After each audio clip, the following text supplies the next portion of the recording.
There's more evidence that ICE hires far-right militia members. This happened in Joliet, Illinois, that's the outskirts of Chicago. On July 6th, the man they are arresting was wrongfully racially profiled. They will release him about 20 minutes later. And this guy in the floral t-shirt with the Punisher skull mask on decides to shove a teenager to the ground for no good reason. That shirt is a dog whistle that he's a boogaloo boy, which the Center on Terrorism, Extremism, and Counterterrorism defines as a far-right movement that draws a line directly from Waco and Ruby Ridge. Members of the Boogaloo movement adopt accelerationist ideology, which calls for an acceleration of conflict through violence, such as racially motivated murders, terrorist attacks, and assassinations that result in an eventual collapse of society in which white ethno-state emerges in its place. At the nearby Broadview ICE detention facility, one of them did a casual drive-by shooting with a pepper ball gun also on the 6th. This is a popular tactic with right-wing militias. Here's a photo from 2021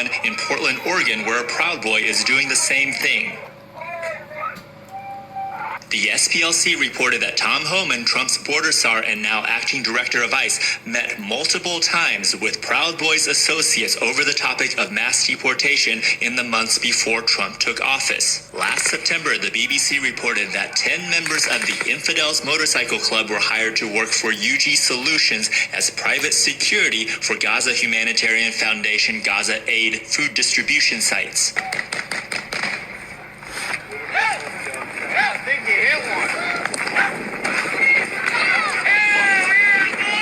The contractor who took the video told AP that he saw other contractors shooting in the direction of Palestinians who had just collected their food and were departing. Infidels Motorcycle Club was set up by U.S. veterans of the Iraq War in 2006. They see themselves as explicitly anti-Islam, anti-Muslim, and their symbol is a crusader cross. They see themselves as modern-day crusaders. Just like our Secretary of Defense, Pete Hegseth, who has the word infidel tattooed on him in Arabic.